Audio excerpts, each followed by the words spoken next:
There we go. Hello. Hello. Oh god. I was flipping around too much. I didn't realize that I was still on that screen. Hello. Hello, everybody. How is everybody doing today? Hope you all are doing great. Can't wait to dive into this with you. I am currently...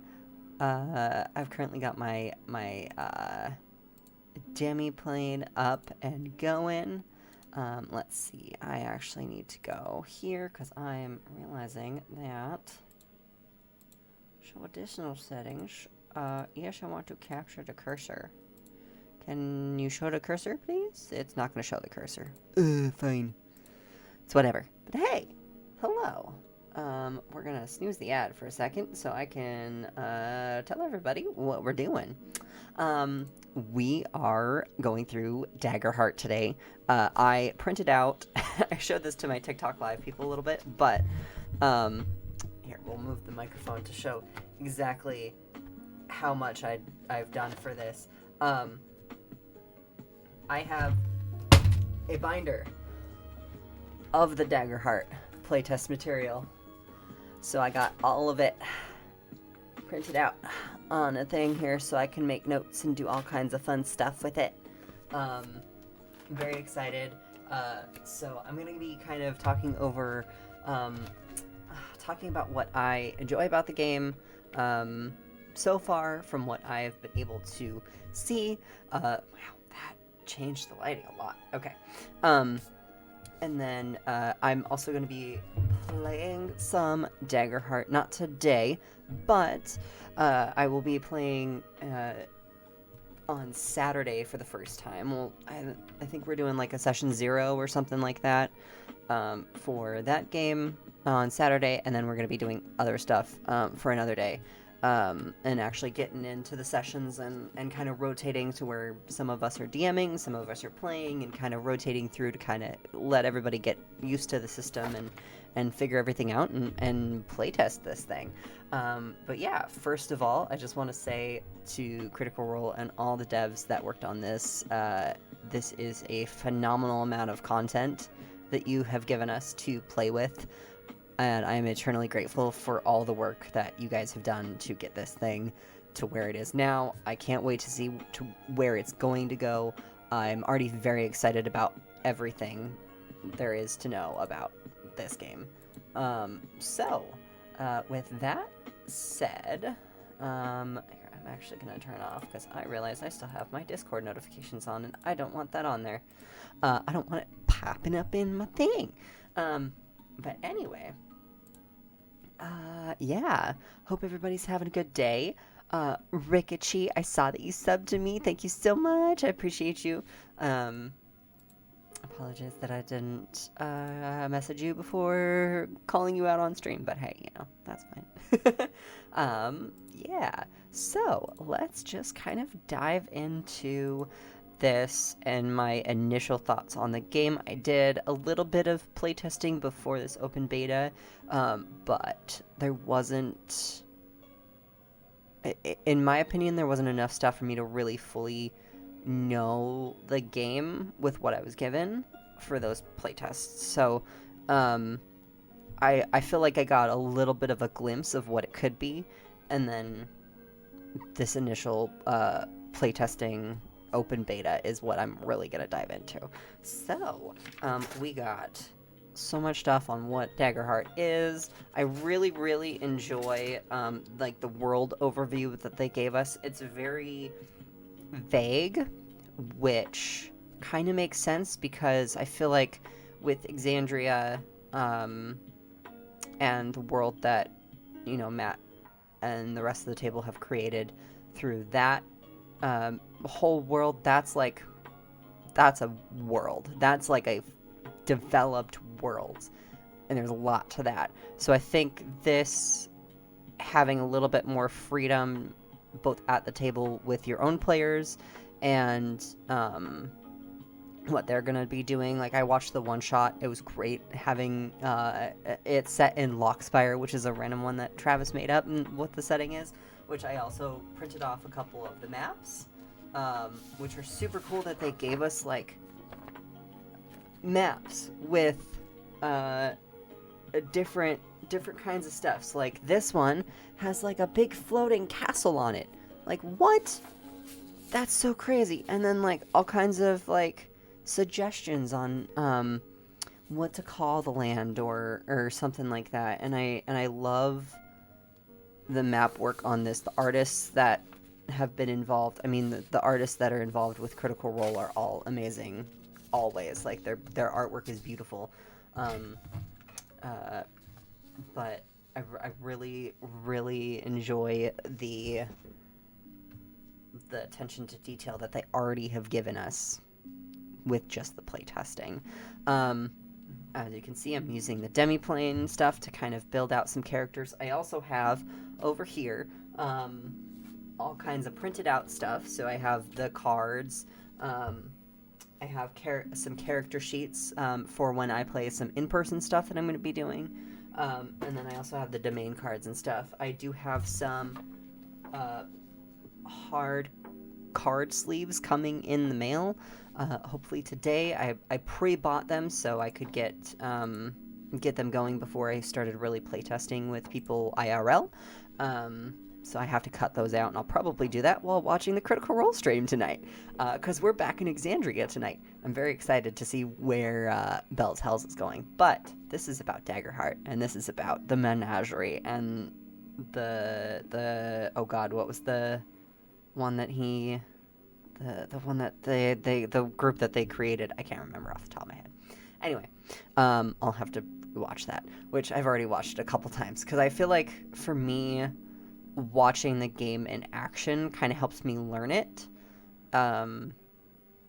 Like for Candela Obscura specifically, watching them play it in their games, and also running a one-shot that I did through Pocket Dragon Pub, which if you haven't seen, go check that out. It's the Wheeler Woe episode that was the horror episode that that I was a part of last year, that premiered during October Halloween spooky season, which was perfect for Candela and for the spooky season.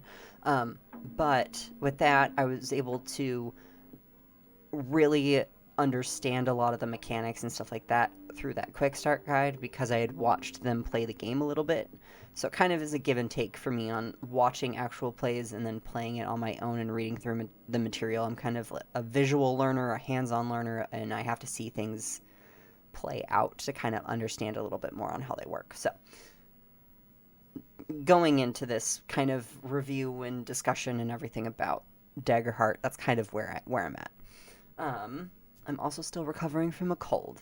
It still hasn't gone away. My throat is still sore. I still have congestion, and I don't know what's going on. I'm so mad about it. So I'm going to try not to completely burn my voice out. I might only stream for a couple hours today because of that. But, yeah. Wow, ADHD brain today is crazy. But yeah, I really like that they give you options, and a lot of freedom in creating your own characters. So this was the first one that I made, Komori Inara, a rogue syndicate. I really like the domains too. The domains are really cool. I think organizing character classes and backgrounds and things like that they have fairly down pat. I really enjoy it. But there is a few things that I feel are missing in terms of what you can do with that. I know that I have a friend who absolutely loves playing warlocks. Their favorite class is a warlock. But unfortunately, there's nothing super similar to a warlock in this game. The only thing that I've found super close to that is that like Nightwalker rogue or um, even like a yeah. See, there's not really.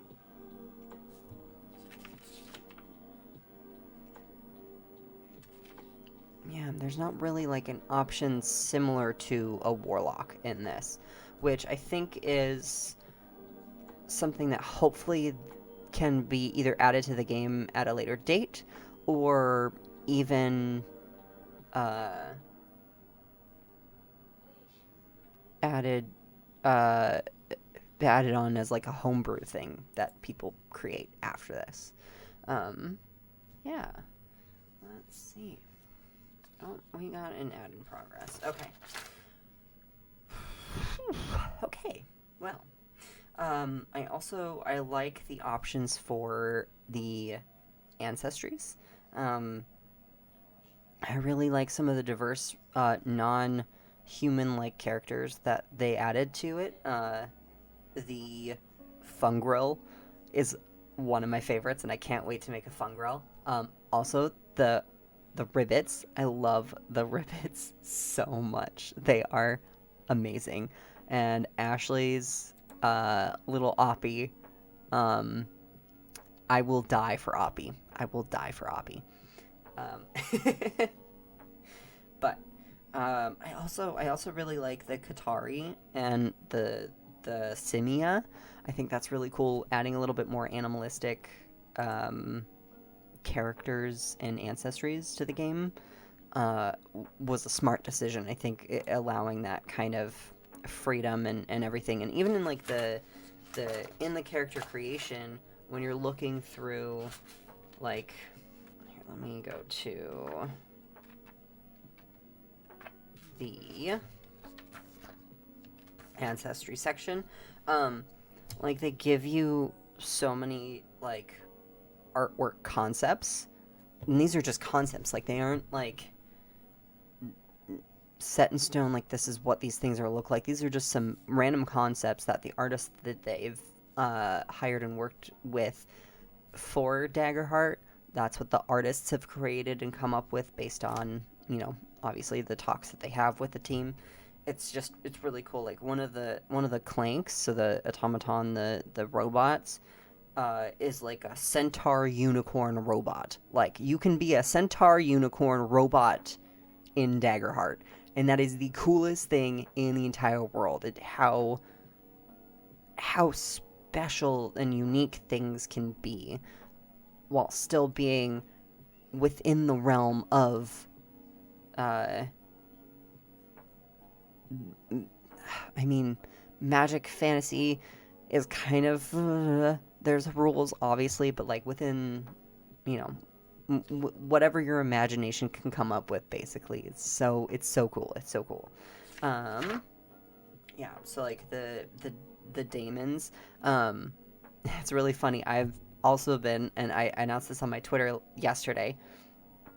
Yes, yesterday. I was like, that was yesterday. That was yesterday. I announced on my Twitter yesterday that I have started creating my own tabletop role playing game called Riders of Dracania, and I've been like diving into a little bit more of the specifics of it. I've got a lot of generals like figured out. Now I'm in the specifics, but like seeing how much these guys put out for that. I'm not building such a big game like they are, but I definitely am getting inspired by all of the stuff that they've put out. But like the daemons, I have another homebrew setting that I'm also, the Tamarin setting that I've actually streamed about. I have a race that my version of tieflings is daemons as well. Uh, just because like I really enjoy the word. It's like a fun word to say. It's daemon. Um, and just like the differences that you can have with the daemon characters, stuff like that. Oh, okay. So, let's go into the few characters that I've created so far, and then I will kind of go over what I think about like mechanics and gameplay and all that kind of stuff. Though I just noticed as I'm flipping through the book again, um, there is a little moth fairy, and it's like a moth, like a buff moth, and I love that. I love it so much. Oh, okay.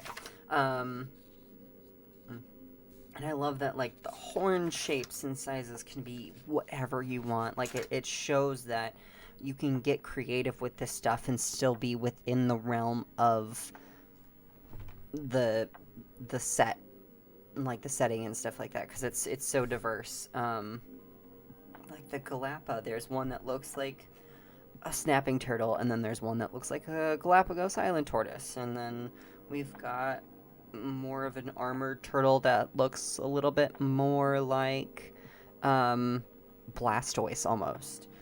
So like, yeah, it's just so cool to kind of look through the book and see what they've already got for us and what is like possible. I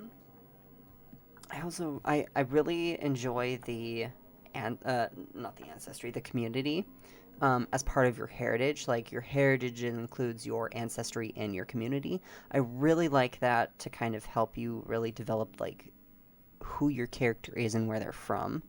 Obviously, with all tabletop role-playing games, you kind of figure out a lot of stuff as you go. You'll have, like, basic stuff, but, like, after that, you kind of just figure out, you know, what comes. Oh gosh.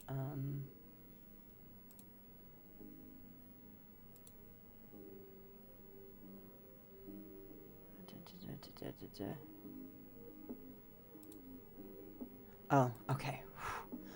I had a friend um, who was having some medical stuff earlier today. So I thought that they messaged me saying that they needed that they needed some help with something, and I thought that's what that was, but it was not. So, yeah. Let's see. Oh, guess what I forgot to do?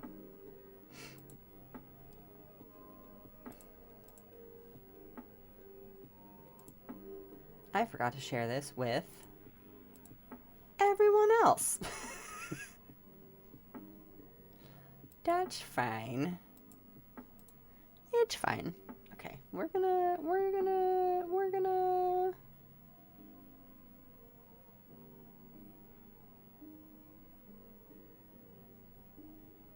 Why am I having so much trouble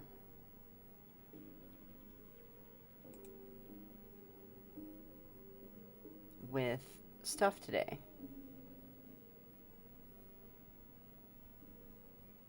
Quick actions.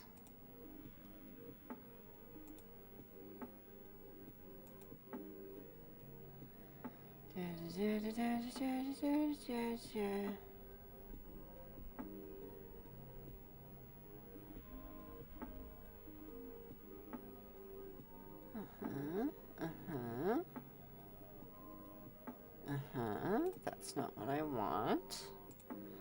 Okay.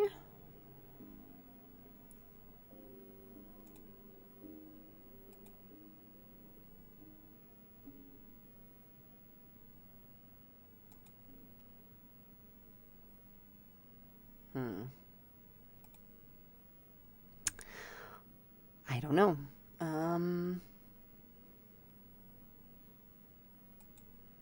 Maybe I'll just...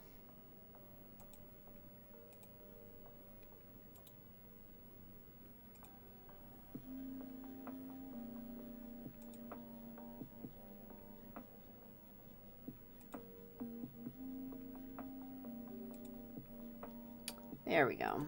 We'll just do it this way. I gotta share that I'm streaming.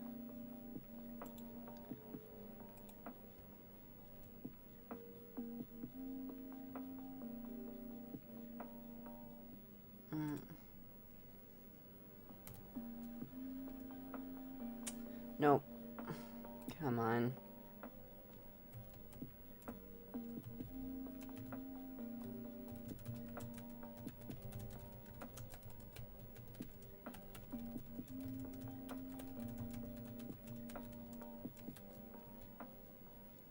go. That's what I want.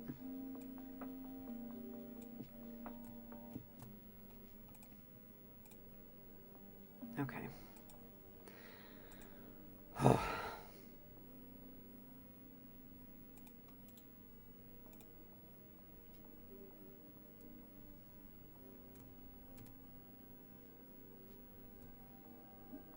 Okay.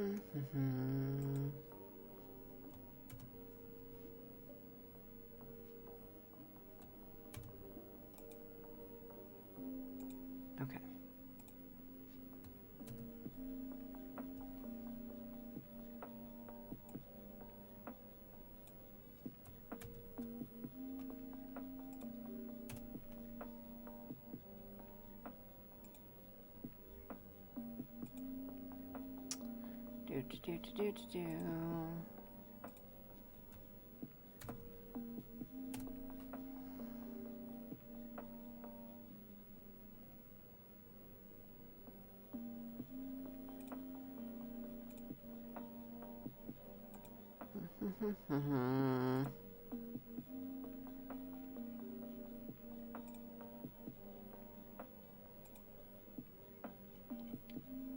Okay.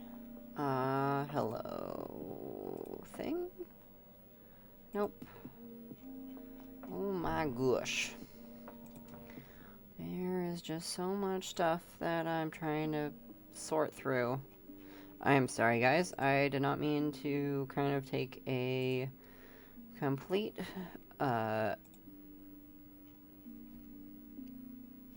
wrong turn and am, like, all over the place with stuff right now.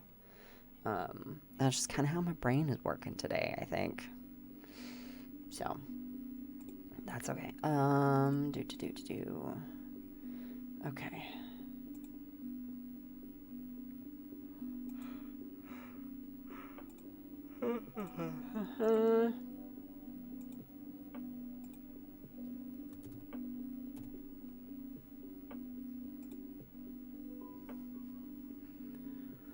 Okay.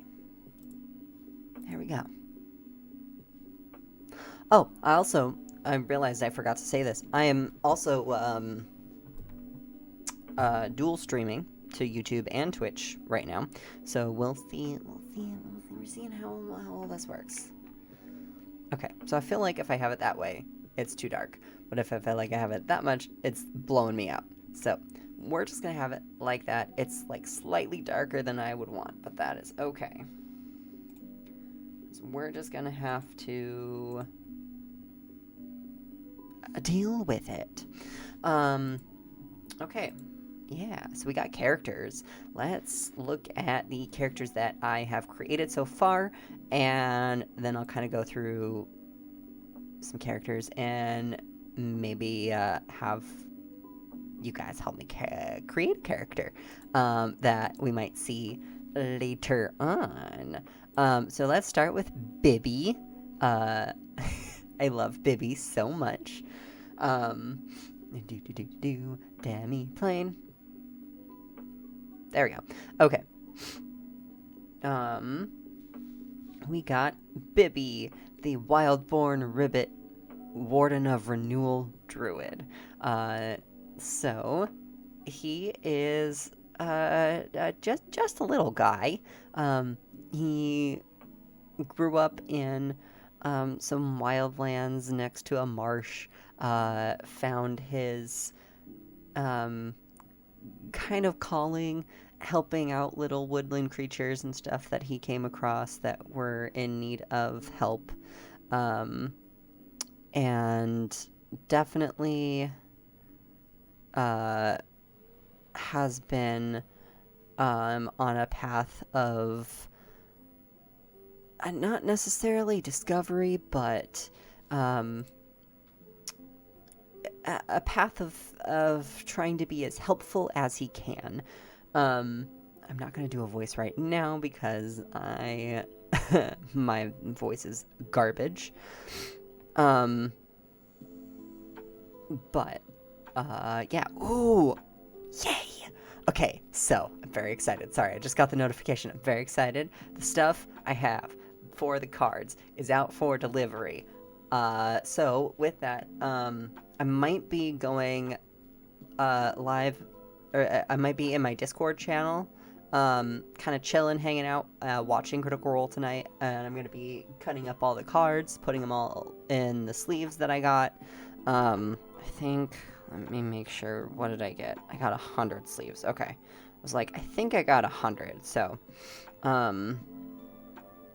yeah, it is arriving today. And also with that, I got a new webcam. So today is probably going to be the last time that you'll see this webcam in this angle. I'm going to be kind of splitting my screens because right now they're kind of right next to each other. So I'm going to be splitting my screens a little bit and then having the camera like a little bit lower, a little bit better angle wise for all of that. I'm very excited. It's also like a little bit better of a camera, so I'm hoping that I can adjust a little bit in terms of like settings and things like that to kind of help make it look a little bit better. Obviously, lighting is a big part of that because, you know, I know this, but having a good camera is also great, especially because I do have lighting, but like the way that sometimes I'm streaming in the middle of the day and it's really light outside, it's kind of hard to, you know, control that lighting.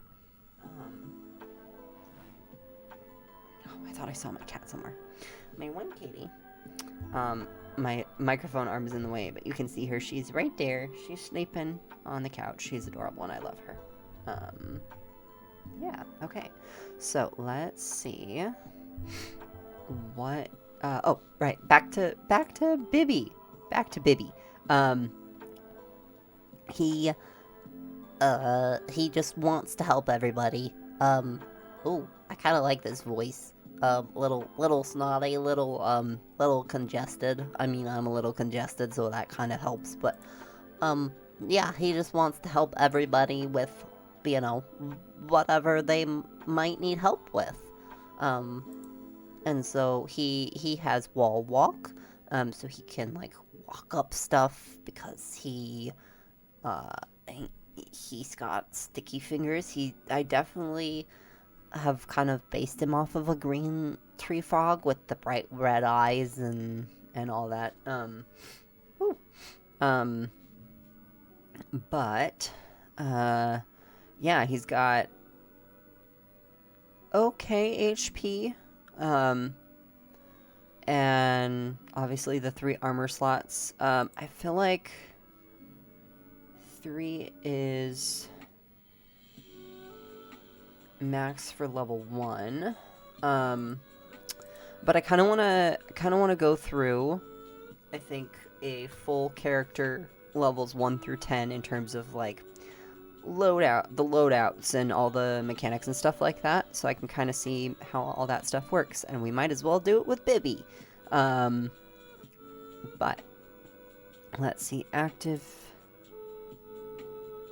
primary weapon is his great staff. So it's a 2-handed weapon, so he's got his great staff. He's also got a dagger if he has to protect himself, because he knows that the wilds are dangerous. Yeah, he's got some basic supplies. He's got his staff is kind of made out of a mangrove tree root, and so it's kind of long and twisted at the end, and he kind of uses that as like his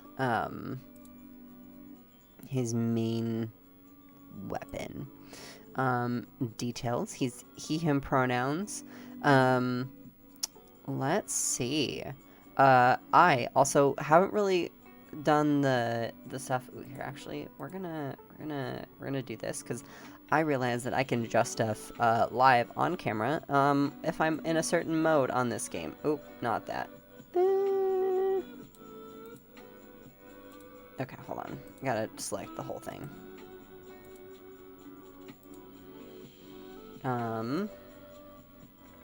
There we go. We'll put it a little bit more like that, so hold on. I hate the clipping. Okay.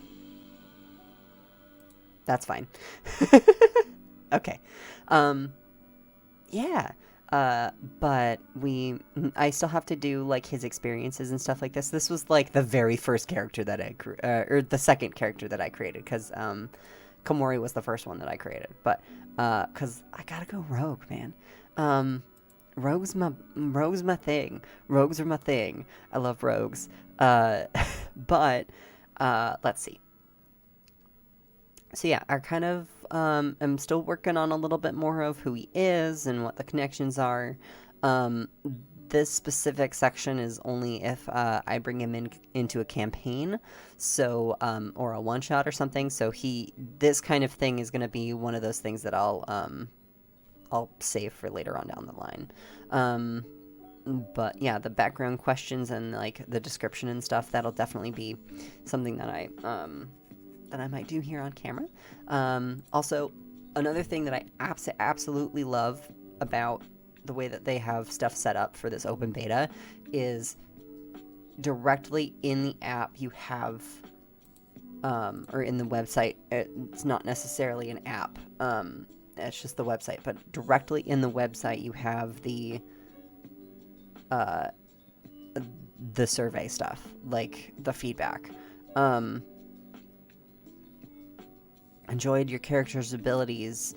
The abilities and information on my character sheet was clear and easy to interpret. Things worked out the way they thought they would.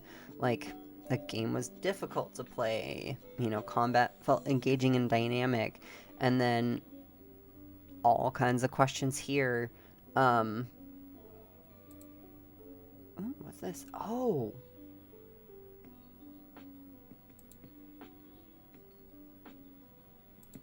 That's cool. I didn't know. Actually, we'll put the beast from there. Learning new things every day. I didn't know you could do that on Demiplane. That's really cool.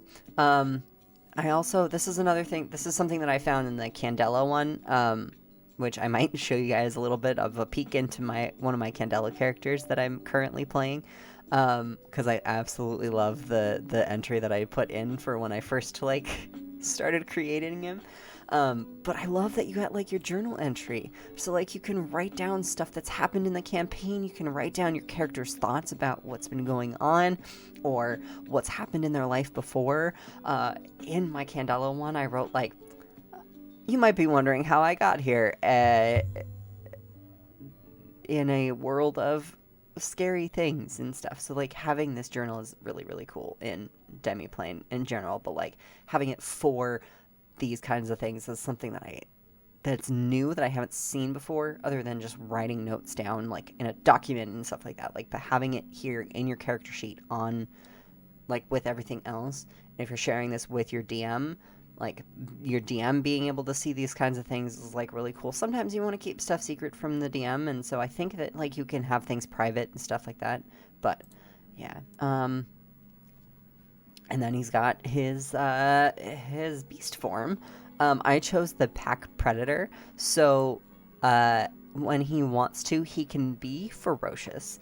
Because he's just a little guy. So sometimes he gets a little frustrated that he's just a little guy, and so he turns into something a little bit bigger and more intimidating.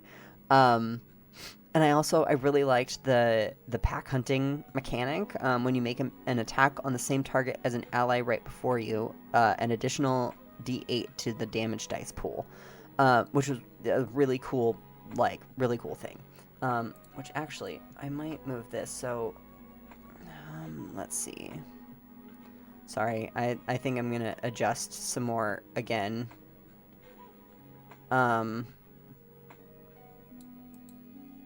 Yeah. Sorry. I think I like it over there, because then I look like I'm looking at the character sheet on the screen. Yeah.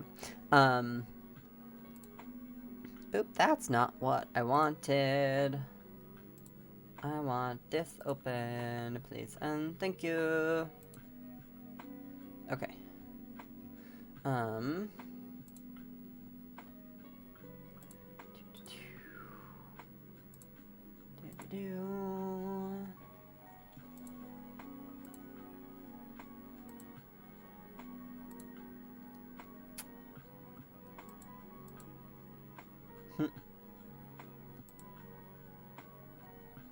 Okay. I just had to kind of check something real quick. Yeah, okay. So, let's see. We've got more stuff to do. Looking through things. You do not have a companion. Okay, fine. I won't do that. Also, Liam going full Irish monkey in the one shot was beautiful. Love it. One of my favorite parts of the one shot 2 nights ago. 2 nights ago. And it was live. It was live. Ah. I started watching Critical Role during the pandemic, so I have only ever caught the few random truly live streams that they've had since then, so being able to see them live again was awesome. It was a lot of fun. Yeah, let's see. View vault. Okay, that's cool. You do not have any cards in your vault. You can have a maximum of 5 domain cards active at any time, along with your subclass, ancestry, and community cards. At lower levels, you won't have enough cards for this to be an issue, but once you reach level 5 and above, you'll need to choose which domain cards to keep in your loadout and which to store in your vault. So this must be the loadout part. Obviously they have all of the stuff over here as like the general loadout, and then I think since these are the 2 abilities that I started off with, these are my loadouts. But then yeah, we'll see kind of what goes on with that. I kind of want to make a roll. Let's make an instinct roll.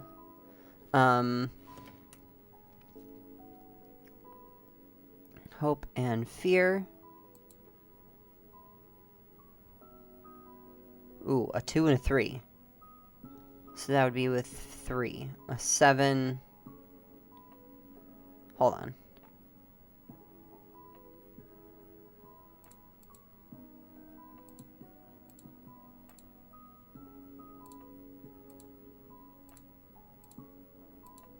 Reroll?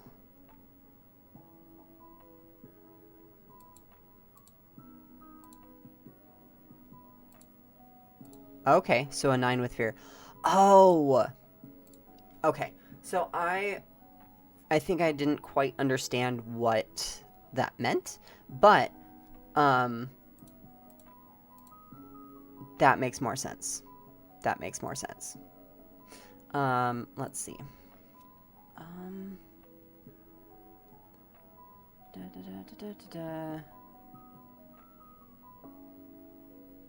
I want to add...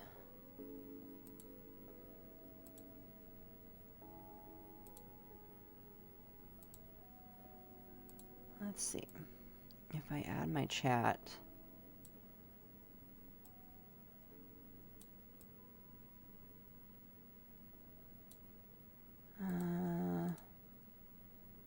properties.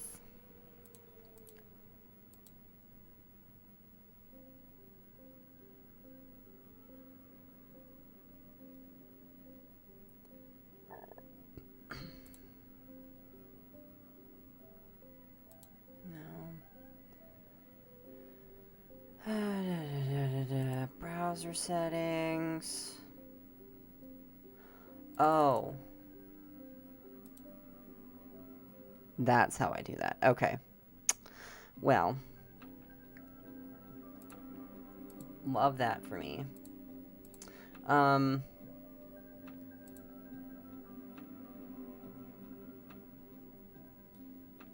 Okay. Let's see.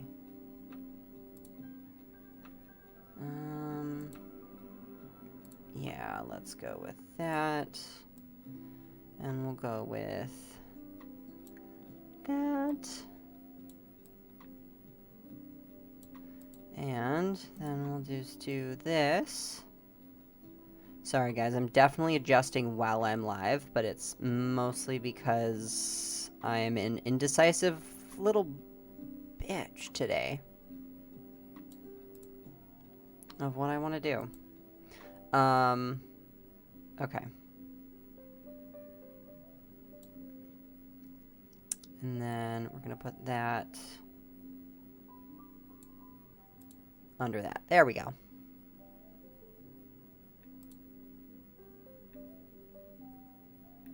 I hope that works. Let's see. Let's see if that works. We're going to send in a thing there. There we go. Okay. There we go. So now we can see the chat there. That actually looks really good right there. I'm very proud of myself. Okay, anyway, back to Daggerheart. My brain is all over the place today.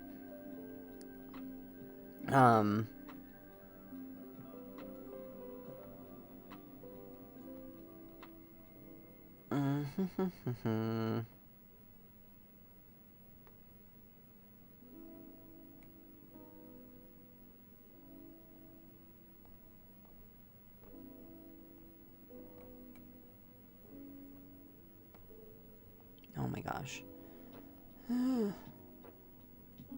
There we go. Okay. So, I also, let's see, back to Ribby. Or Bibby. Sorry. Bibby the Ribbit. Cause he talks like this. Yeah, so I'm using a very nasally voice for him. Cause I feel like he gets like mucus and stuff in his voice a lot, so that's one of those things that he definitely thinks about all the time. That he's got his nose clogged and it doesn't really know. Ooh, that's more a Stitch. No, we're gonna go with this one. I don't know. Should I go with this one or this one? No, that's like a really lip Stitch. This is me trying to find a voice and then completely forgetting how I got there. And then doing a completely different voice. Because I am terrible at maintaining anything. That's the thing that I'm working on this year, though, is trying to maintain an accent, a voice, a cadence, all that kind of stuff. Trying to maintain that in my voice work. But yeah, so I am going to let's details. Nope. Let's go to the character builder so I can add in the experiences.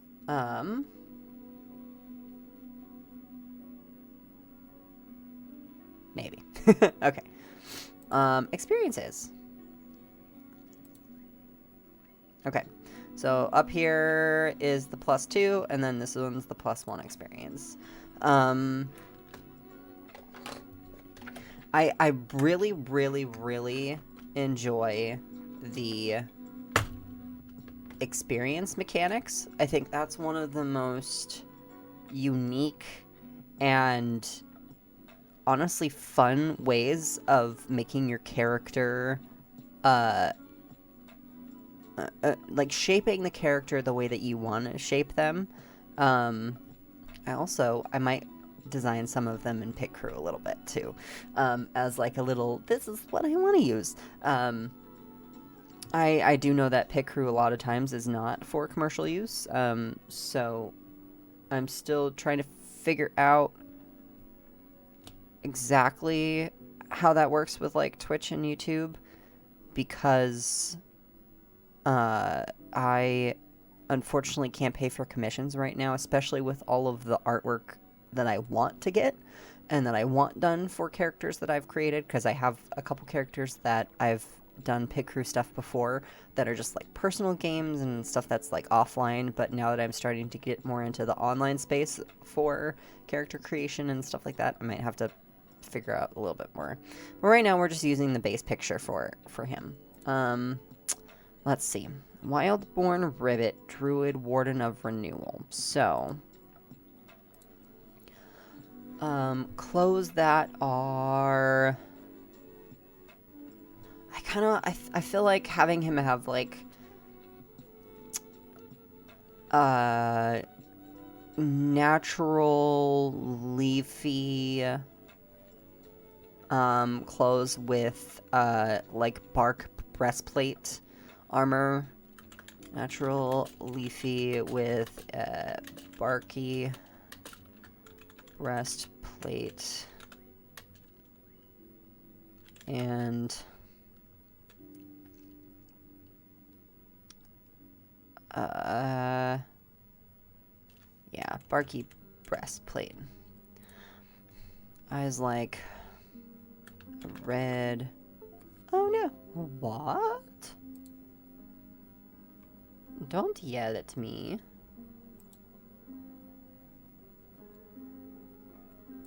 Don't yell at me.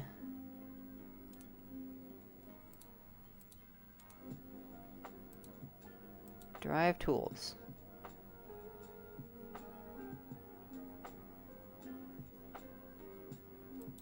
I might do that later. I'm gonna do that off screen. Or off camera. Yeah. Red-eyed tree frog. Body that's, short and stout. He's short and stout. The color of, vibrant treetops. Attitude like just a little guy. He's just a little guy trying... Whoops, I can spell. Trying to be helpful in the world.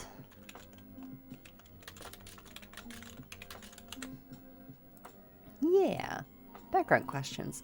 What was the community why was the community you grew up in so reliant on nature and its creatures?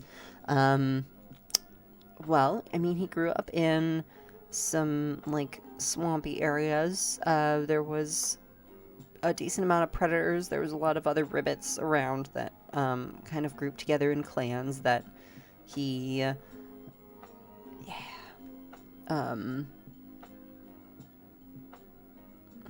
that he lived with, and nature helped provide shelter, food, basics of survival on top of entertainment and ways to be creative and all that fun stuff. I think that's how I want to go about that. I think some dice spilled on the floor. I feel them on my feet.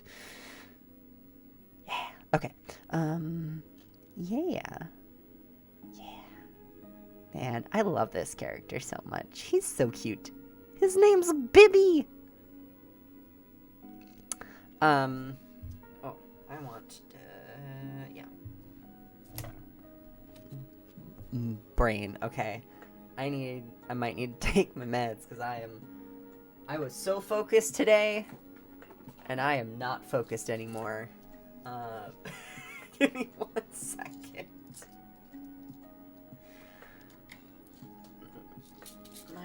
My ADHD meds are wearing off.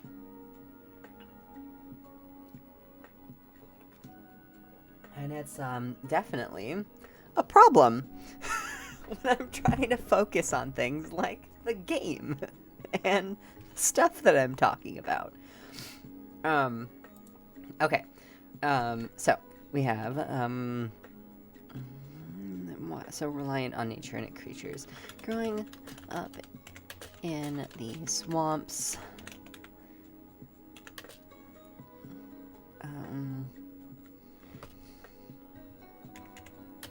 Made for a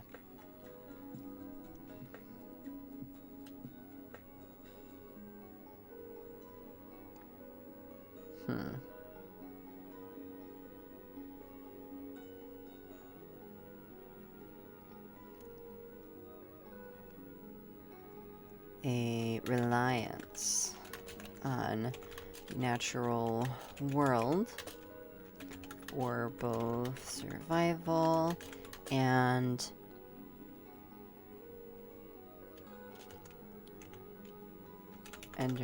not entertainment and happiness. What was the first bond you made with a wild animal? Why did it end?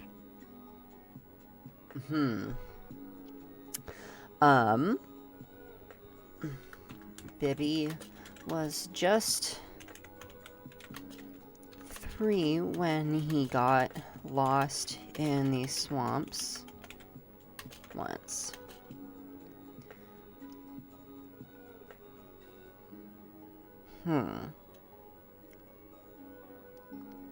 I love this so much. It's so much fun.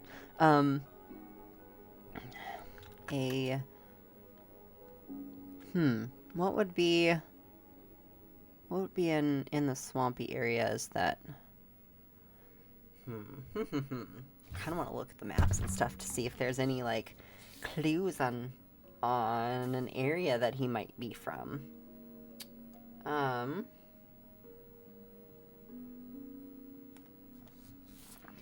Nothing on that one. I also, speaking of the maps, I love that they're so, like, you can put them together and they fit, like, so well.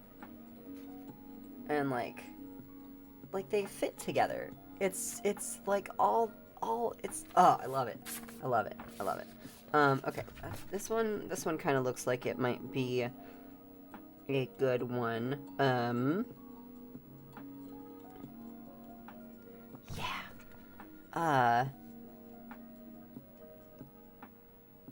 Okay.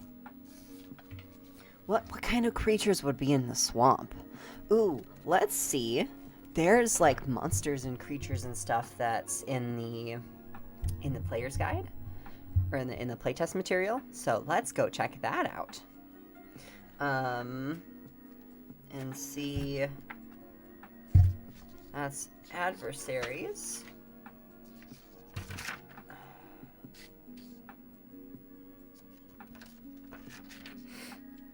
Ooh. I missed what this section is.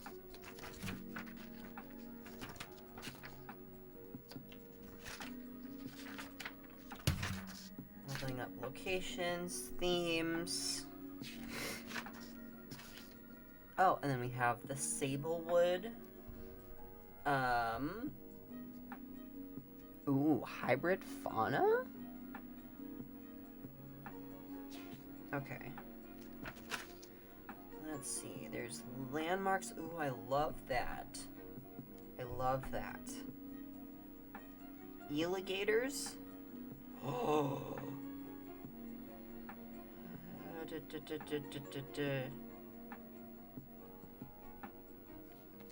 That sounds like fun.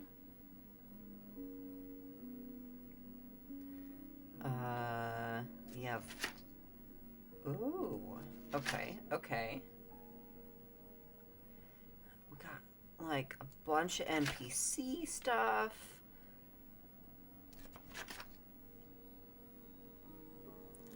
A tiger elk. I just saw that. That's cool. A tiger elk. Oh. My brain is going all over the place for ideas for stuff for this game, man. It's gonna be so much fun.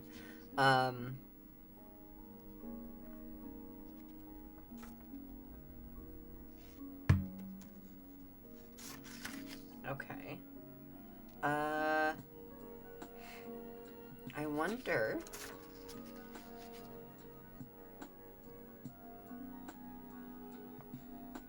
There's the alligator. That could be cool. That is not the kind of place that I'm looking for, because those look like... That's, like a snowy, icy tundra area.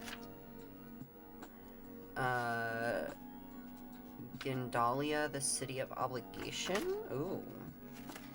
Okay. See, I like that they give you, like, a starting point for, like, places and stuff that you can think of, but, like, give you enough, like, leeway and stuff for all kinds of different like locations and stuff that you can encounter while you're playing games. Woo. Adversaries reference. Okay. Love it. Love it. There will be narrative descriptions added to all these adversaries in future update. I love that. I love that they put notes in saying, hey, we know that this particular part of the book is not done. These particular things are going to be added, so you don't need to tell us, like, these things. Tell us other things that you want to see. Like, they definitely have ideas and haven't finished developing the ideas they already have, but being able to kind of go in already, like, say, hey, I didn't see that you have this planned for the game. We'd love to see that. Love it. Love it. They know who they're talking to. They know that people want to see different things.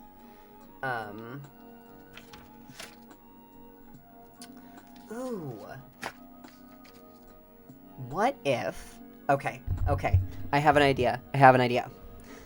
This is also kind of because I have How to Train Your Dragon on my mind a little bit because of my Riders of Draconia game that I'm creating. But, so, Bibby was just 3 when he got lost in the swamps. Once. He came upon a giant snake.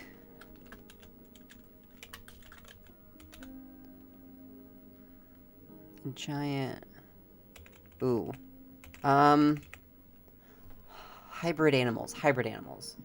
Definitely see the influences from Avatar: The Last Airbender.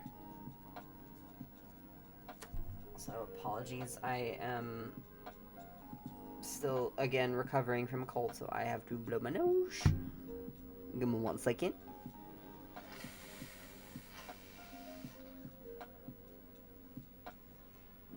Okay. Love that for me.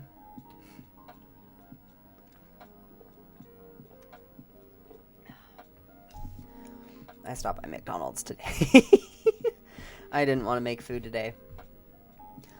Yeah, he came upon... Okay, so I want it to be a snake, but I'm not sure what else I want it to be combined with. Like a snake... What's another... Ooh, we could do like a beetle snake. Where...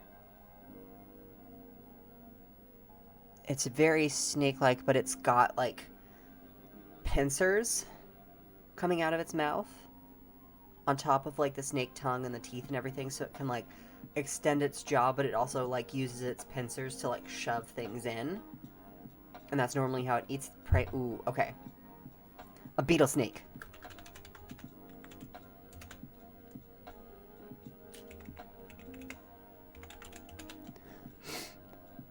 A snake.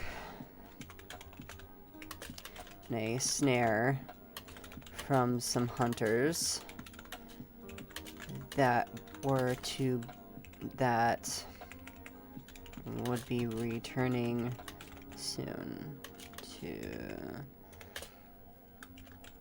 instead of running away from the scared and trapped creature,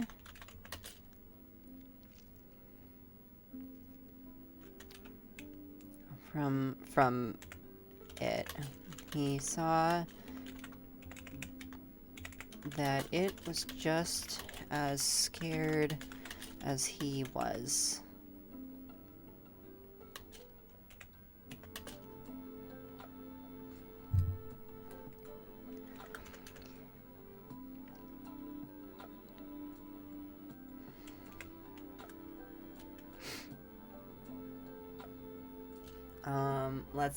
Let's say, ooh, okay, hold on.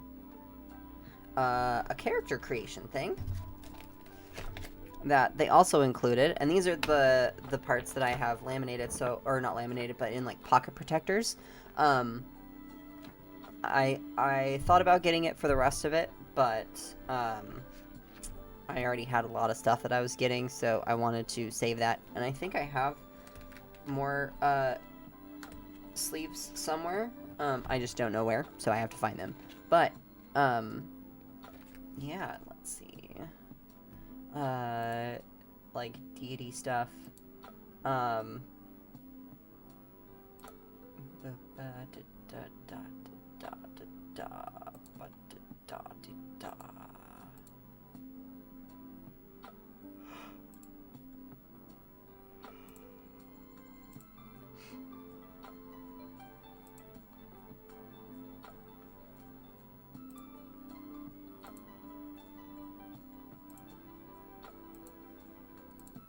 Okay. But they have in the bottom of this, hold on, sorry. There we go. They have in, like, the bottom of this, wow, that is bright light.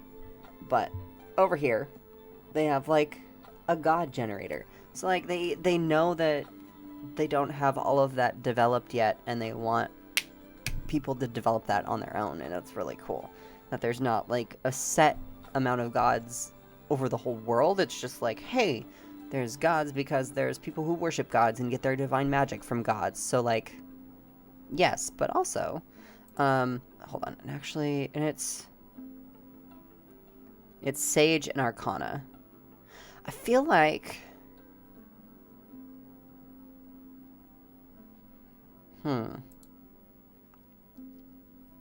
let me look up, let me look at the domains real quick. Which I also love that this has all of the domains and everything listed here. It's super, super cool. So there's Sage and Splendor. Oh, that's cool. 1, 3, 4, 2. Okay, okay. Oh, there's so much stuff here. Okay, sorry. Distracted. So Splendor seems like it's the, like, kind of divine magics. Sage seems a little bit more wildy, foresty stuff. Sage and Arcana.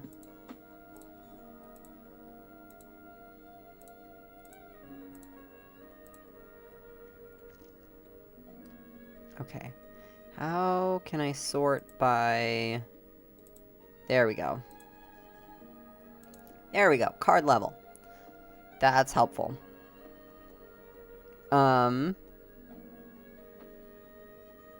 Wall Walk and Nature's Tongue were the two that I chose. But I love that you can, like, look at them and it shows, like, all the kinds of different things that there is and all the different combinations that you can have with all of this. It's really fun. Okay, let's see.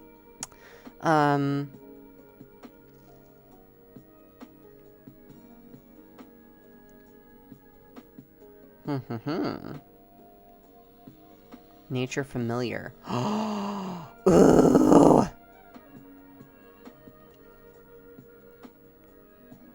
And I like how it shows that it's like a level, you know, like there's like, it shows the level on the card, so you know exactly what level these are. It's great. I love it. Okay, so we're gonna go back to Bibby. Bibby! I got really distracted there. I'm sorry. And we're gonna go back to the character creator. And I definitely didn't save the changes that I made before I... Oh no, I did save it. Okay, whoo!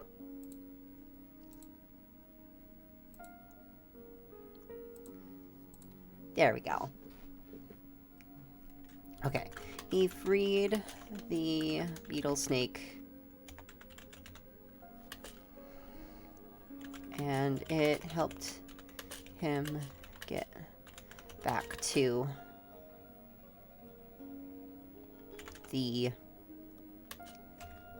his clan.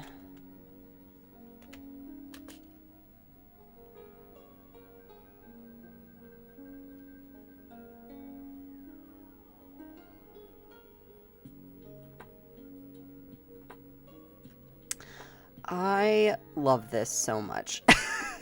It's so much fun. I can't wait to get started playing. Yeah, I have to talk with the couple groups that I'm going to be a player in to get more of a, this is the character that I'm playing. This is what we're doing. All that stuff. Okay, experience.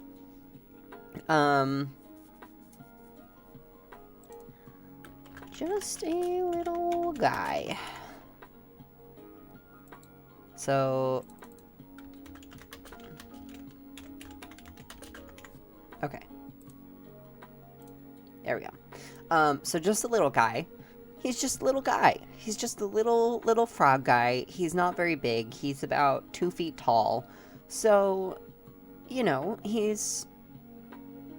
can get around places. He can kind of squeeze through places that normally bigger folks can't.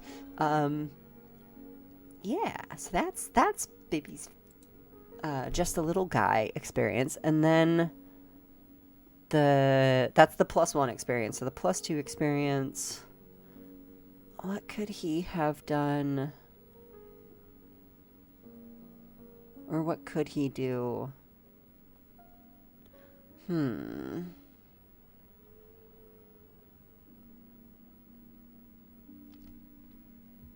Let's see.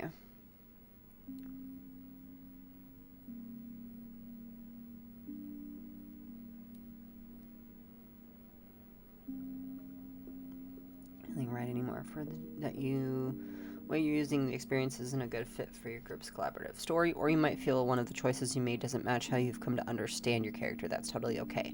When you or your GM realizes this, work together to find the experiences that best reflect the kind of character you're intending to play and the kind of actions that character would be good at because of their history and perspective. I love that, because stuff changes. People change, characters change, things change. So the adaptability and the malleability of a lot of this stuff is really, really cool. There are certain things like the loadouts and the vault that you can't necessarily change, but or it costs stuff to change. But I do like that a lot of like the background stuff and things about your character can change throughout gameplay, and you can, you know, add more and take away the things that don't work anymore for your character.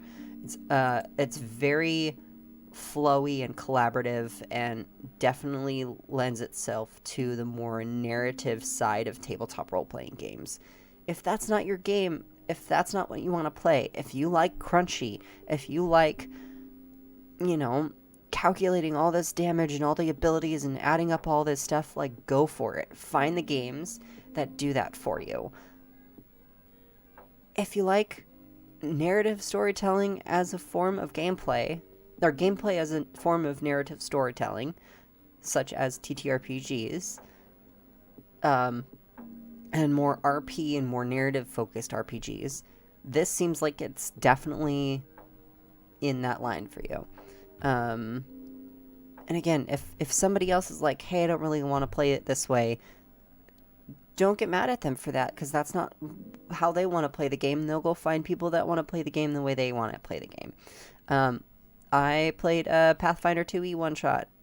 Didn't like it very much. I don't like the crunchiness of Pathfinder. I really enjoyed, especially in like sites called Path Builder and stuff, how you can kind of map out your character's stuff.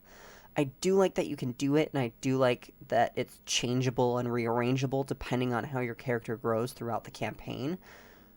That's kind of the only thing I really liked about it. There's so much options. There was so much to try and keep track of. That's hard for me as someone with ADHD, as you can tell. Like, I'm having trouble keeping track of just the stuff that I'm talking about here. So, having a chance to, or having a game that, like, requires you to do that, like, consistently is not something that's going to be fun for me. It seems a lot more tedious and a lot more pedantic in a way that I don't enjoy in my gameplay. I also think that some people really enjoy that. I have a friend who really enjoys Pathfinder 1e for those reasons, and that's great. They can play that game, and that's totally fine. I just don't know if I'd probably ever play Pathfinder. It's a little bit too crunchy for me. And games like this, I love more narrative stuff. And stuff that's a little bit easier to keep track of and a little bit more simplistic, so I don't have to try and focus on all of the things that I have to keep track of, and I can focus on the game and the people at the table and the story that we're telling together and the game that we're playing together. That's kind of how I enjoy tabletop role-playing games. Um, yeah. Experience +2 experience. I don't know what to do for that. Okay.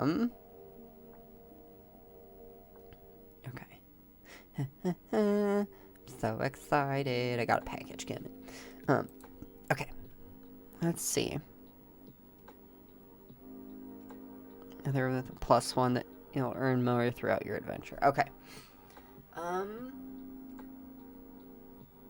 Before choosing, you want to have a solid idea of who your character is. Oh, it's probably good to, like, finish these background questions then, before going through that.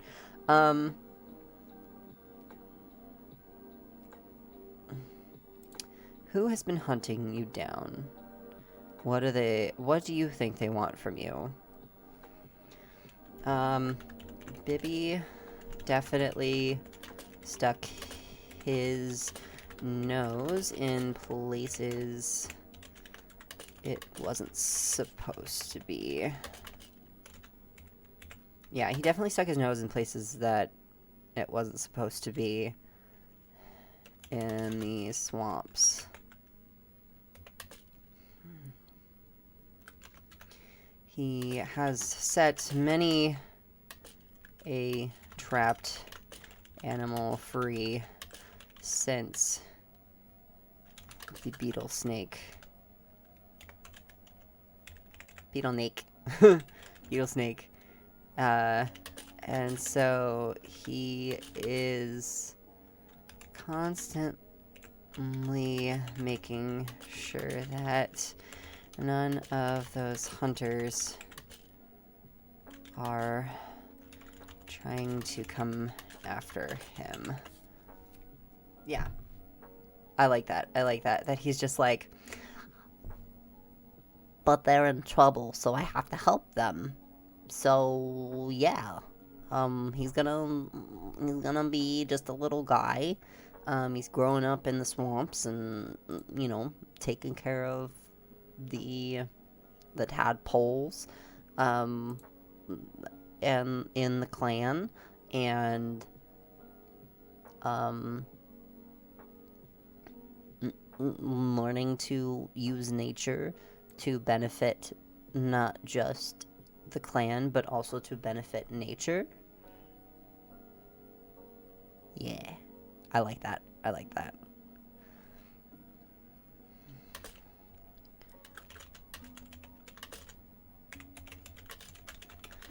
how to use nature to benefit others in the clan, but also help with preserving. Also helping nature in the process. Yeah. Okay.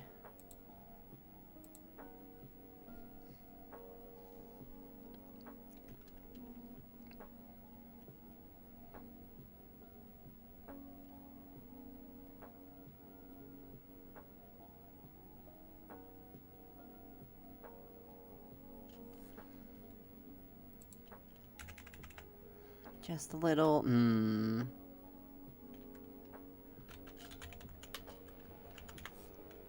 Just a little froggy guy. I'll update it that way. Yeah, there we go. Okay.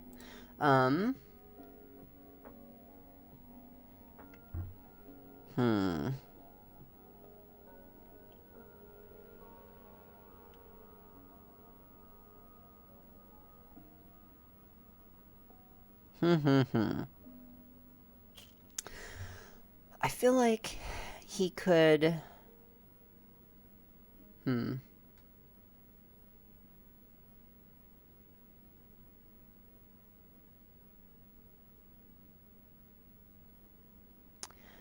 struggling with this one a little bit.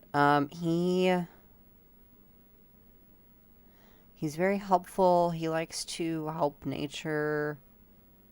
How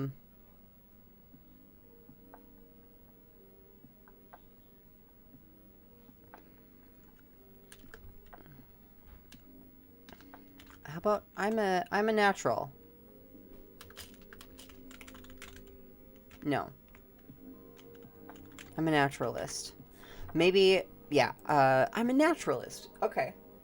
So maybe if there's like a specific way um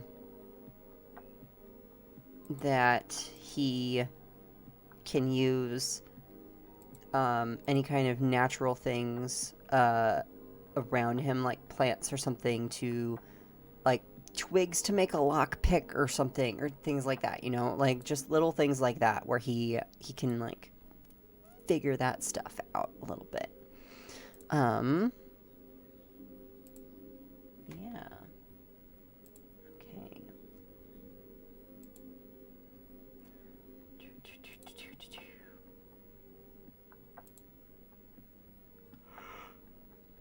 Oh my gosh.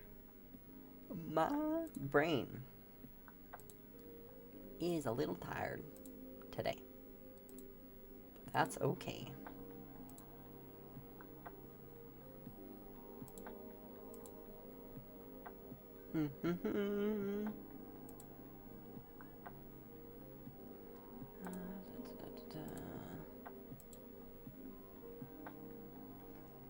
All right. Let's go ahead and level up. I do want to see how... Oh, that's cool. Okay. Yeah, I want to see how leveling up works. Let's see, can I level up this way? Or I might have to level up in the actual character builder. Okay. That makes sense. Let's go level 2. Don't get another experience. Or no, you do get another experience. Okay. Okay. Helping Hand. I like Helping Hand because it like he's just a helpful little guy. So okay, I can increase the damage threshold. Increase experiences by +1. Increase proficiency. Add an armor slot or evasion. Increase major threshold. Increase minor threshold. Add an HP slot. Add a stress slot. Increase 2 unmarked characters' traits. Traits. Okay. So let's increase instinct. And let's go ahead. No. Let's increase agility and instinct. Okay. And then permanently add a stress slot. Increase proficiency, permanently add an armor slot. I feel like I want him to be a little bit more slippery and hard to hit. Okay. And then I get to choose a domain deck card. So, let's pick the Natural Familiar. Okay, save changes, and then let's go to the character sheet, and let's see how that's affected all of that.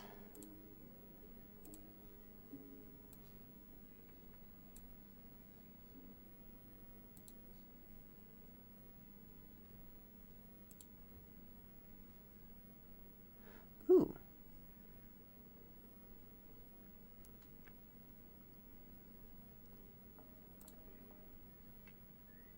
let's do some Baldur's Gate stuff. Because Baldur's Gate.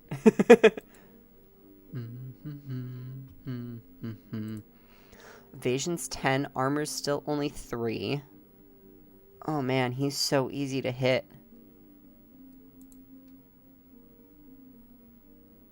I feel like he's got another little handful of gold.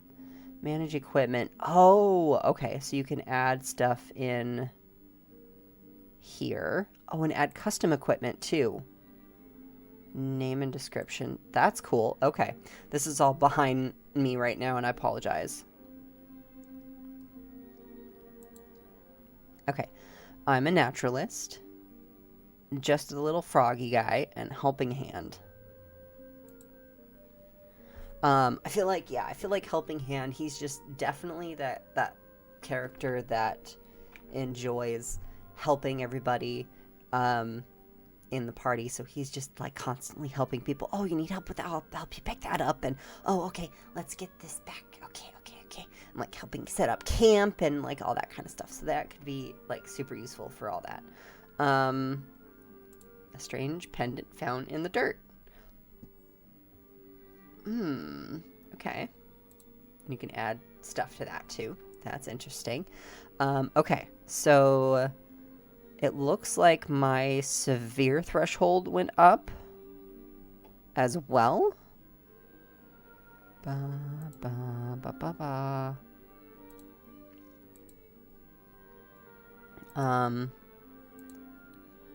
And then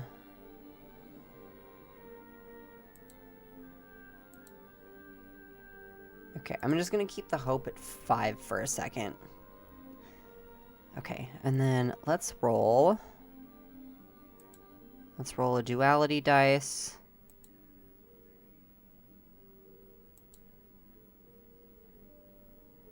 Ooh. Okay. So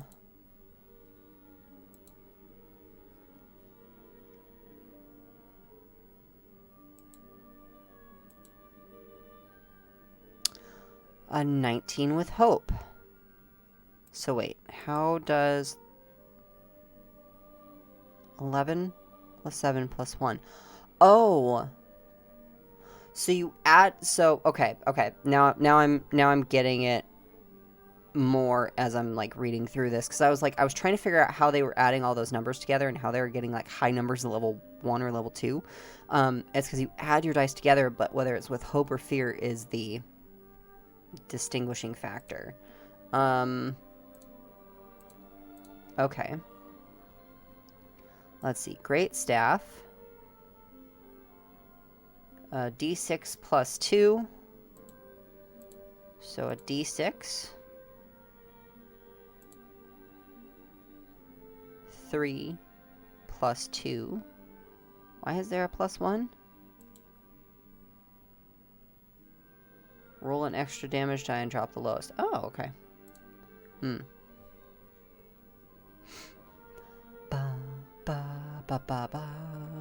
I love this. I love this music so much. I love it so much. Okay, ooh, downtime. A party may choose to rest before they continue forward on their journey.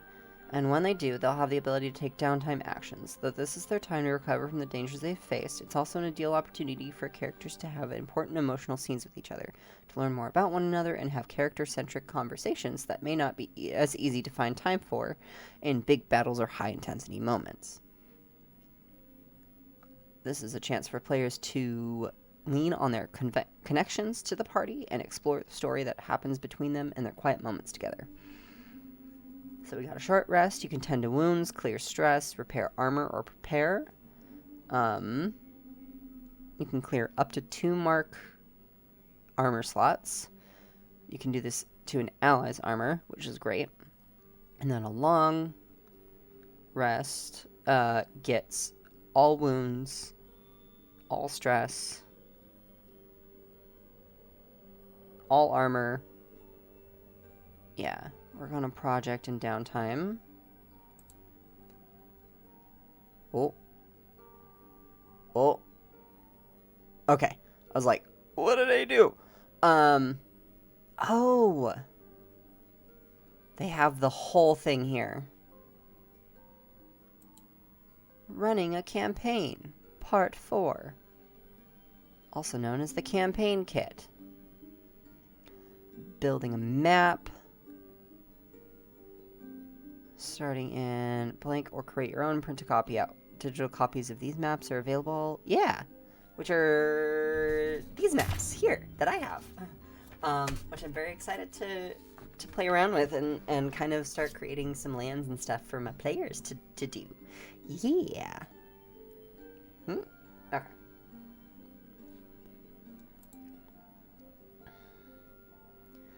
You want to review the map your table built together. Yeah. Leave blanks. I love that. They're like, hey, you don't have to have everything all the time. Where's Bibby? There's Bibby. Okay. Now, let's go to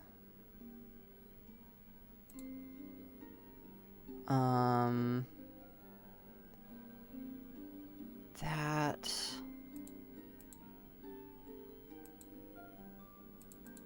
okay, you can just kind of do that. Calculate damage. Oh. Enter the raw damage number. 7. Okay.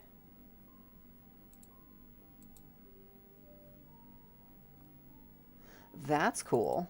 That it helps you calculate the damage that you'll take.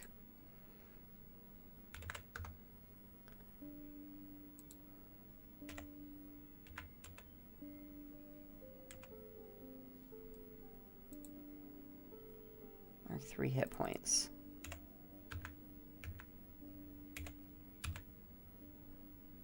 Okay, okay. That's cool. Sorry, it's definitely behind me on the camera, I'm realizing. It's like all back here. Yeah, so that you enter the damage and there's a little top thing there that you entered the damage in. That's pretty cool on Demiplane. Conditions, vulnerable, hidden, restrained. I like how they're like not so many conditions that you get overwhelmed. Excuse me. Huh.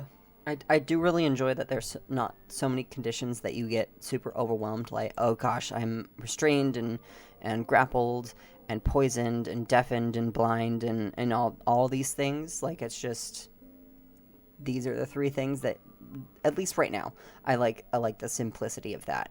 So there is not so much that you're trying to keep track of. Equipment, details, journal, beast form 1, select a beast form. Ooh. Okay.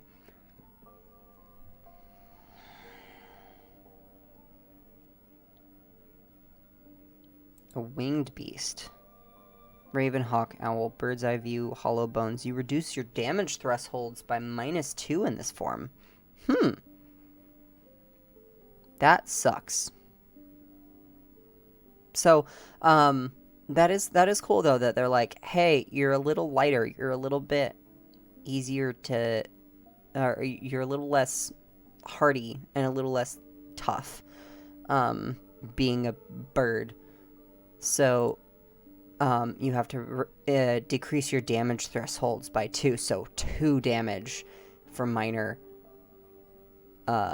7, wow, I can math, 7 damage for major and 14 for severe. That's pretty cool. Let's drop out of beast form. Okay, let's go. Let's look at the next level here and see what the next level is. Because I definitely want to, like, look through all the levels and see what all can be added to things. Level up. Level 3. Increase your damage thresholds by 2. Okay. Level up options. So, oh, so you can only do that once. Okay, okay. So you can only do this one once. It looks like you can increase 2 traits now that you're leveling up to level 3. Okay. Let's select add a stress slot. And let's increase experiences. So we'll increase this one. And let's increase that one. Okay, and then choose another domain card. Counterspell. Counterspell. Take flight. Okay. Conjure a thick, twisting stalk within close range that can be easily climbed. Its height can grow up to far range. When you conjure it, you may also mark a stretch to use it as an attack. If you do, make a spellcast roll against any group of targets within close range. It erupts beneath any you're successful against, lifting them into the air and dropping them for 3d8 physical damage. Ooh. That's cool. I feel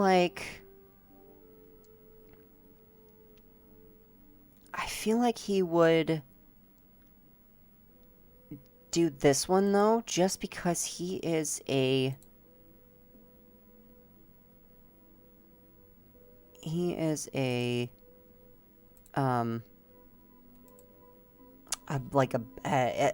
beetle animal specialist in nature, in his nature magics and nature stuff.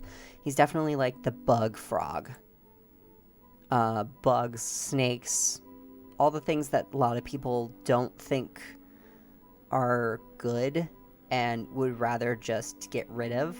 He kind of takes a special liking to and feels connected to them, because he's also kind of one of those, being a ribbit, kind of the froggy creature. Some people don't like frogs. I don't know why, but some people don't like frogs. Let's see, level 4. Okay, let's level up to level 4 and see what else we can do. Okay.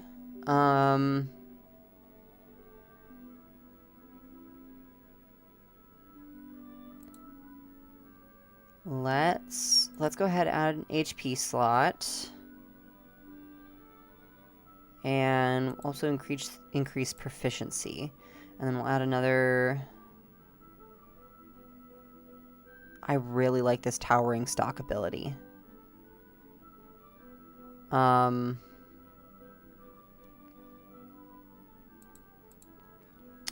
Okay, so it sorts it by name. That's kind of cool, honestly. Okay. Blink out, death grip, healing field. You can conjure a field of small healing plants around you.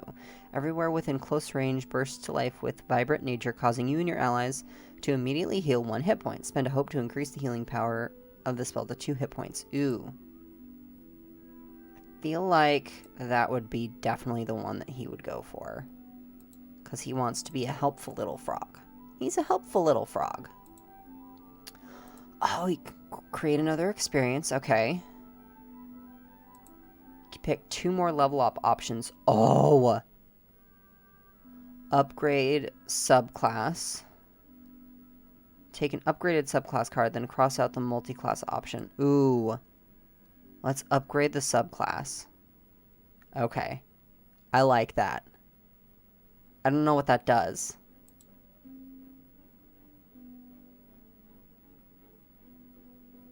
Let's see what that does, actually.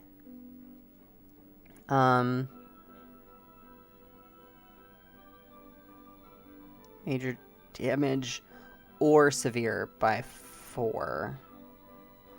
Whoo! Okay. That's pretty good.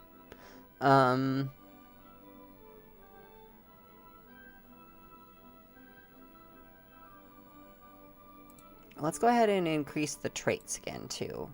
Definitely want more instinct, and I think a little bit more presence, I think was what he would probably do.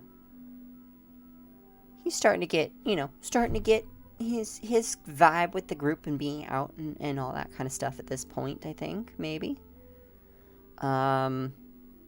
Okay. Thornskin. Spend tokens from this card to reduce damage to a creature. Okay, once per short rest, spend a hope while touching a willing creature and place a number of tokens equal to your spellcast trait on this card.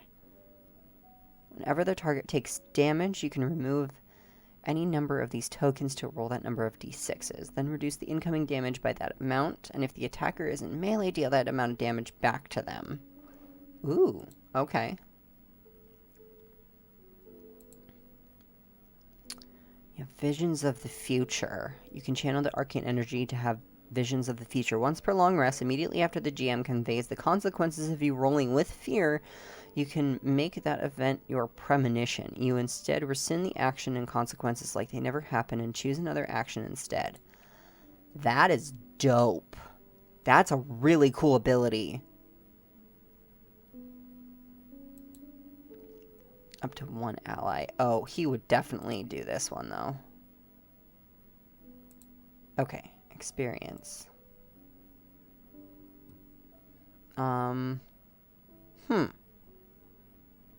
That's the one thing that I'm not sure. Like, if you're creating a character, and this might just be something that I have to play the game to kind of really understand how experiences work and how they factor in and all that kind of stuff. But I feel like the continually adding experiences, I don't know. I don't know how I feel about that one. It's more...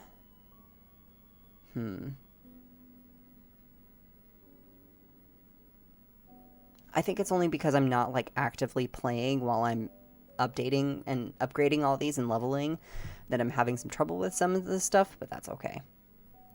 I think... Yeah. Let's see. Level 6. Level 7. What do you get on level 6? Okay. What about level 7? Kind of the same stuff. Level 8. You can increase stuff by 4. That's good. Especially that higher level stuff. Like, I feel like you'll definitely be taking on more damage and needing more options to help, like, prevent you from dying. Okay. That's really cool, though. I really like that.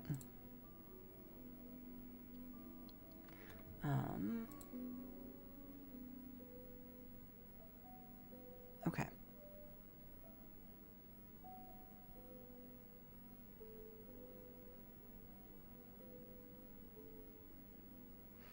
My brain just short-circuited a little bit there. Apologize. Whew. Okay. I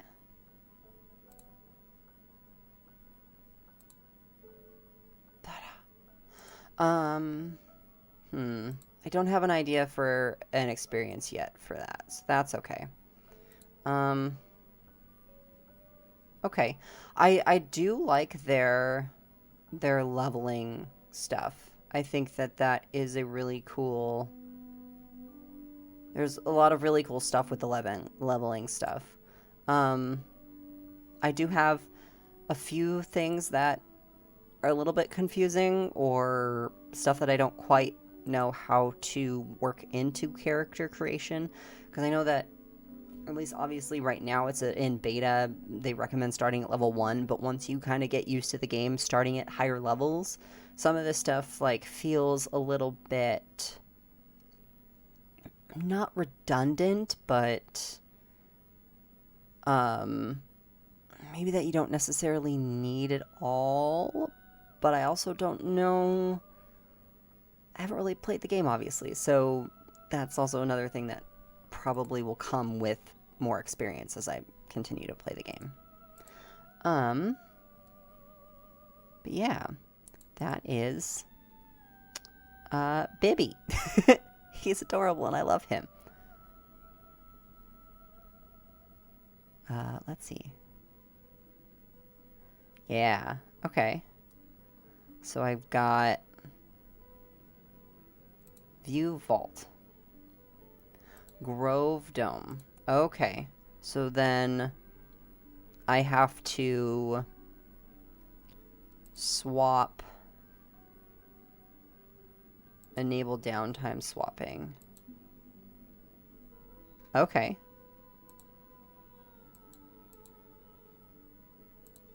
What's this?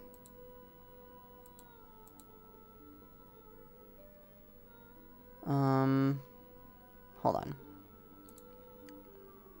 Ooh, let's make a spellcast roll. Critical success! Heck yeah! I love that. I love that mechanic too. Like, Marisha rolling and the one shot really showcased how that mechanic is special and awesome and unique. When you roll 2 of the same die, it's a critical success. And she rolled 2 natural ones, but she still succeeded. Like, it's still a success. So, like, the fact that that is a thing is really, really cool. Let's see. Oh, I can only do it 3 times. Okay.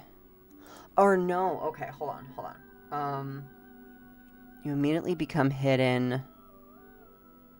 Place tokens to represent... Oh, the dome has damage thresholds that last until it takes 3 hit points. Alright, so I took 1. So that's the damage threshold. So once it takes a hit point, you mark the damage threshold, and then it has to take 15 hit points to mark the second one. And then it has to take 30 to be destroyed?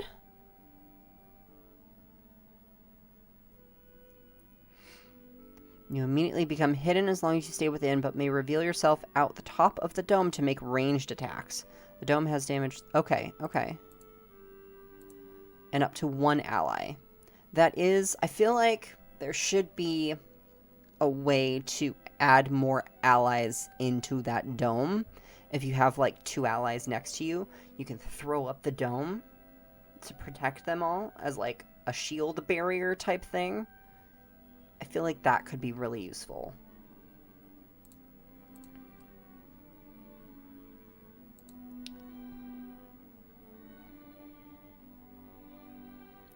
The ability to shine in particular during combat. Is there anything we haven't asked about that you'd like to share during your session? One thing that could have been improved the character sheet or cards was. One clarification or tool that could have improved our game session. Okay.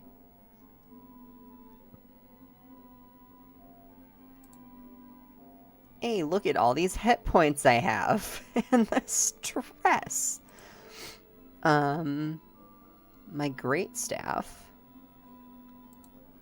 So, so that's the attack roll. Okay. A 20 with fear. And then roll the damage. 11. Why is it red? That makes me think that there's something wrong. Okay, that's fine. Cool. Oh, add...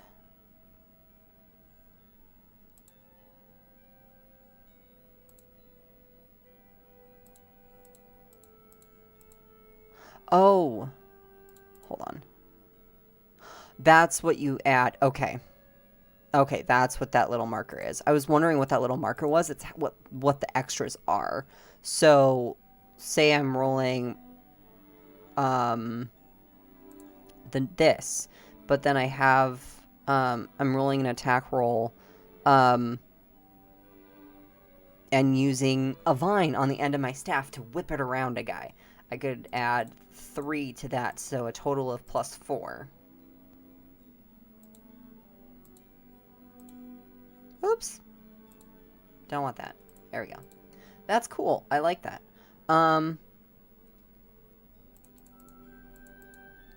Okay, I need the 2 that he starts with.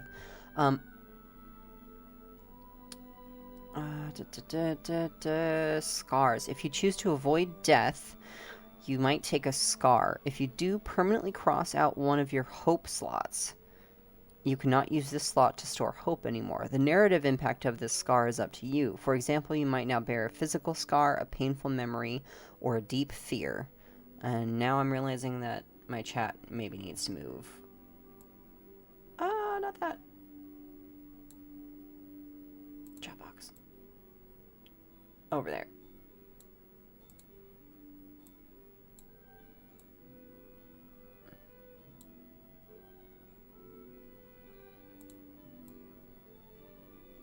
There we go. So we can read this stuff that's down here. When you put a scar on your last hope slot, it is time to end your character's journey. Work with the GM to find a graceful and fitting way for the party to say goodbye to them at the end of the session. Prepare a new character for the next time you play. I do like the death mechanics in this. Like, it does still feel like it is... There are stakes in the game. Maybe not as high of stakes as there are in something like D&D or even Candela Obscura, where the stakes are really high in that game. But there are still stakes, and I really, really appreciate that.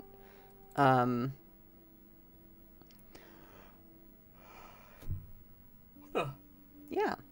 Okay. I'm